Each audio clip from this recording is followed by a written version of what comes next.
What's up, everybody? Welcome to CFP Talks. My name is Jonas, and with me is Mr. Raman Singh. Raman, what's going on today, man?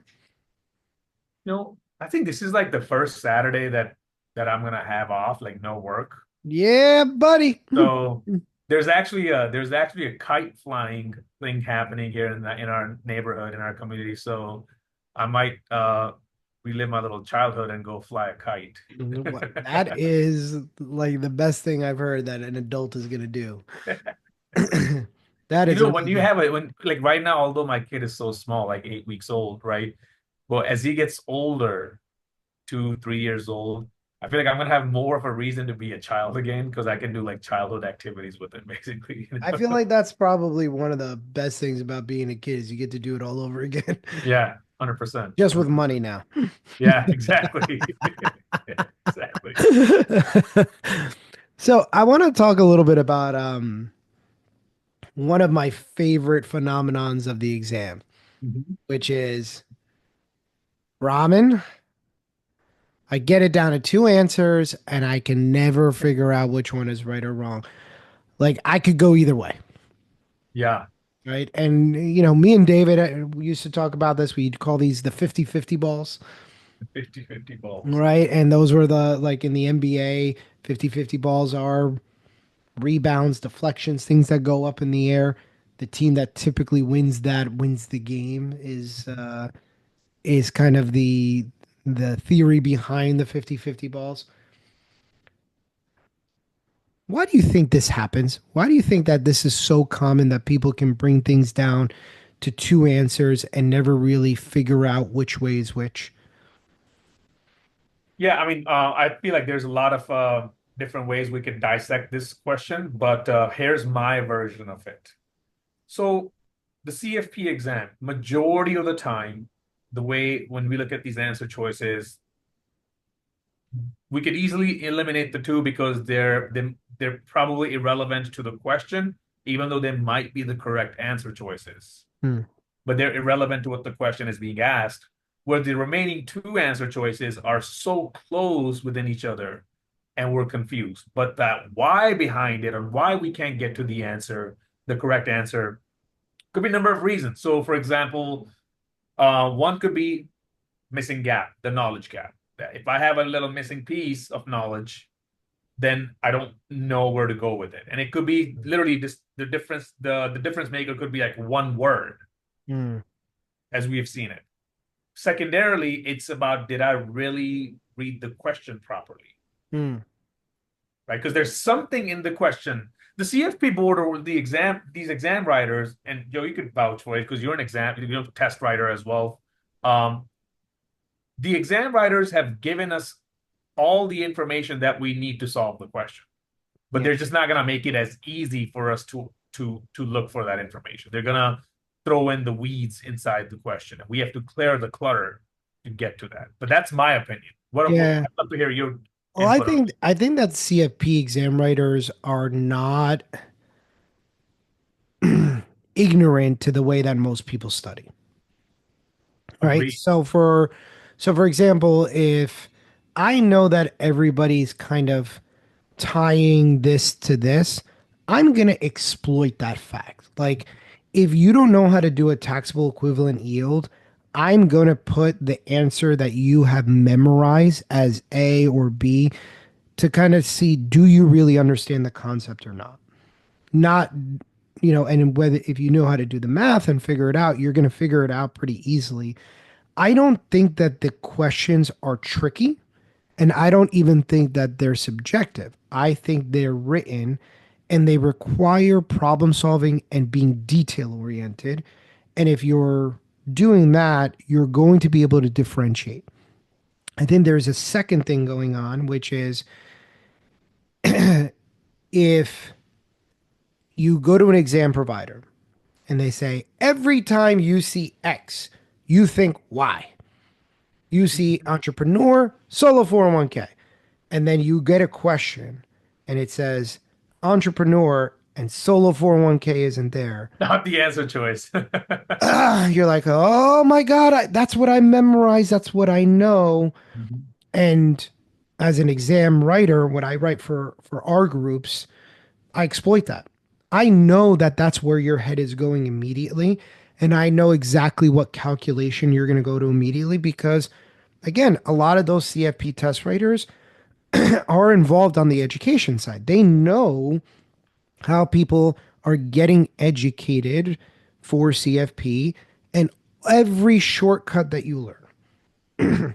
You and I were discussing time value of money earlier today, and I said, here's an easy way to exploit a student if they don't really know it and they just memorize an inflation adjusted return. And that's the only way you know how to do it.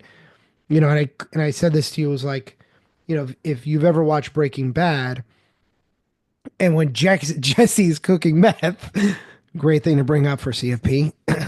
First of all, you need to know how to Perfectly tax those. relevant. Yeah, you need to know how to tax those dollars just Yeah. in case you have a client who's cooking meth.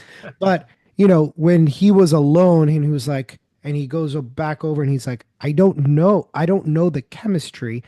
I mix the blue with the green or the green with the red. The thing that's in the blue, and that's how a lot of us for CFP end up studying is like, I mix green and red, so if I see the answer choice is green or red, but I don't know which one is which because I don't know the chemistry, right? I don't know the interaction of these two things. Therefore, I get lost. And I think that's where a lot of us end up being is that we get so used to kind of just picking at it that, like you said, when there's four answers and they're distant, I can easily pick it out. When I bring in two answers that are pretty close together, now I'm like, crap, I don't know this as well as I thought I know. If I bring you three answers that are pretty close together, can still probably bring it down to two. Mhm. I can cross one of those out because I'm like, no, and I always feel like this is where if you learn by recognition as opposed to learning by recall, Mhm. right? So if I can learn by recall, I can regurgitate it, I can figure it out, and I can explain it back as opposed to I mix green and blue. Yep. But I don't actually know what's really going on. I don't know the interaction of this material. So, Joe, let's just say the student, they know what's going on, Hmm. right? They can recall the information, they even recognize, but they're still stuck. They're like, oh crap, man. Like I know the material, but I'm just stuck between B and C. What happens next? What should a student be doing to make sure that they don't end up making a mistake and they stick to their gut? Panic. Just panic. Start panicking. Scream at the test center. Light your head on fire. I'm kidding, but I think that comes down to problem solving. If you really do know the material and you're going back and forth, that's where you have to practice your problem solving Mm. and being decisive. You got to start being decisive because you and I both know, like, and we saw this with one particular student. He would know the answer and then talk himself out of it, I know exactly who you're talking about. I right? know exactly who you're talking Right. about. And I mean, and he went on and passed the exam, and he's a brilliant dude. Like, he's very, very intelligent guy. But if you're overthinking, and I think this kind of matters why you're coming down to these two answers. Like, if you're an overthinker, you got to start practicing being decisive Yes. because, Stick with your gut. Stick right. with your gut. But I'm gonna take it a step further. If I'm an overthinker and I overthink everything, how do I break that habit? I would say if for my overthink, I had this one student, she was such an overthinker. And I'm like, listen, the moment you select the answer, you're not going back and changing it. That's it. Just move on. I Just move on. Like you have to train yourself that okay, if it's etched in stone, I'm moving on. I don't care. I can't let that haunt me because if it keeps letting me haunt it, if it keeps letting me get haunted, then I'm gonna start slipping. Now there's another student that he was an overthinker. He did not pass the test because he kept on overthinking. The guy knew what he was talking about exactly. He even you were like, dude, like he changed. Like he knows all of his stuff all of a sudden. Like, what did you do differently, Ramen? Like, what you had a chat with him? Like, I just told him to like stay focused. But thing is, on the exam day after he took the test, and he was disappointed because he didn't pass. Obviously, do you know what he said to me? He goes, "I just kept on overthinking. I Mm, kept on overthinking it. I changed my answers, and it led me to get the results that I have." that's right. And so I think that the only way to break the habit is to start being decisive. Yes. Like it's not, and I think there's like some magic, like there's no magic to it that like if I'm a classic overthinker, that some magic is going to come down from the sky. I'm going to stop overthinking. You have to start practicing. Like overthinking is a habit. Hmm. It's a bad habit like biting your nails or smoking cigarette. Like, so how do you stop that? Well, you have to change it by being decisive, and you have to do it in a pretty dramatic way Yep. where even if you make mistakes, you got to stick to it being decisive because most of the time if you're a real overthinker and you start being decisive, you're going to underthink in compensation.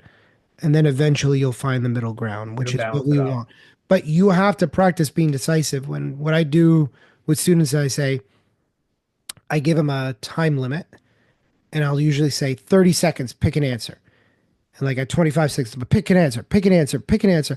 Ah, and they'll pick an answer and I'll be like, correct. And I'm like, Yeah. why did you sit there and think about it for another time? I don't know. Stop doing that. Yeah. Good. Do it on the next one. And then we would train them to be decisive where once you found the answer, the correct answer, answer it. Because your gut knows it. Your gut knows it, but then you're just kind of like, oh, but maybe it's this. Because most people, they tend not to trust their gut when they need to. Yes, I agree with that. I don't know where I came up with this statistic, Joe. Please don't ask me any research on this, but I normally tell my students, I'm like, listen, 70% of the time, your gut's going to be right. So if you answer 10 questions and you were like, I don't know, I'm assuming that seven out of those 10 questions, you'll get them right because you trusted your gut and you stuck with that answer. If you've been studying, If you obviously, absolutely, if assuming you've been you know your studying. material, Yeah. assuming you've done Yeah. every single thing Just and don't you're go like start taking CFP course. that's My not gut said it was, absolutely, absolutely. But I tend to think that you're probably I don't know, statistically speaking what it would be, but I would say that more often than not, you're probably going to be right with that first answer choice. Yep. And going back and changing your answer, it's not like a no-no. Like you can go back and change your answers because sometimes you're going to go back and you're going to read a question, you're like, "Oh, I didn't see the except." Or I didn't see the only, or I completely misread the question. And those are the times to go back and change your Mhm. answer. But if you are kind of starting to think about something in a way that doesn't like I always say if you're starting to go down a rabbit hole, you've done something wrong. Mhm. Because more often than not, you'll be able to figure it out in 2 to 3 steps. And if you can't figure it out in 2 to 3 steps, going down a rabbit hole is a complete waste of time. Yeah, especially when students like start creating scenario, but what about this in this situation? But what about this? It's kind of like, wait a second, the question's not telling you any of that. So don't just start assuming stuff. And you know what? What If gets you're in the assuming, way? yeah, if you're assuming this stuff, we go, well, what about this? What about this? It's because you don't know your material. That's right. I agree. I agree. I agree with that. What about this? That has no relevance. What about this? That doesn't happen. What about this? Doesn't matter. Right. And we say this all the time. And we say it in class, well, what about this? Has no relevance here. Right. Like, what if the client, it doesn't matter. Like, What if the client was married, but they had kids from two? It's like, it doesn't say anything like that in the yeah. question. Don't go down there. Like in real life, sure, you can ask those questions to clients. Sure. For the exam purposes, the exam wants you to know, can you comprehend what we're asking you with the knowledge base that you have, Yeah. that you've attained? Well, what if there's tariffs? Well, then hang on to your ass cheeks with both hands and hope you don't lose all your money. But that is an incredibly powerful point is that you know there's multiple reasons, there's not just one thing that's happening here, and if you really If you're starting to come up with 18 different scenarios, you're right. You probably don't know the information. But if you are getting to the right answer and then talking yourself out, you have to now start getting in the habit of being decisive. Yeah, You absolutely. have to be decisive, and it's confidence will only be bred from being decisive. Right? So if you're I that agree. person that's feeling like I know my material, but I'm not confident walking into the exam, it's because and you know it. You do little things like you answer the question, then you check the answer key, and then you come back and you're like, well, I'll change it. Don't do that. Be decisive, and you got to live with the consequences. Yeah. Because the more that you do that, the more confidence you'll have because you'll earn it. You'll earn your confidence. And that practice should be implemented effective immediately when you're studying. So it doesn't matter like, oh, when I start taking my big questions or my big tests and whatnot, the sooner you start doing it, the sooner you'll get into that habit, and that confidence will help you be a better exam taker. But Exactly. during test day, you're gonna be like, I know exactly what the process is. Don't half-ass your practice days and try to feel like you're gonna be 100% on your game day. Be 100% on your practice days, so you're gonna be 100% on your game day. 100%. 100%. And I can't express that enough because I've seen people like I go to a CrossFit gym and I see people and they'll do the workout, but they'll do half the workout. 2 months later, they're like, I'm not improving. You've never done the full workout. So how are you going to improve at something that you're not doing and giving 100% to? Now, if you're coming in and you just want to learn some CFP stuff, cool. But if you're trying to pass this test, you have to be intentional. It's gonna be uncomfortable. Absolutely. And thinking is uncomfortable. Thinking that hard is even more uncomfortable. So, with that being said, we hope you enjoyed this episode, everybody. With any questions, comments, or concerns, reach out to Raman or myself, and we will see you on our next episode. Take it easy.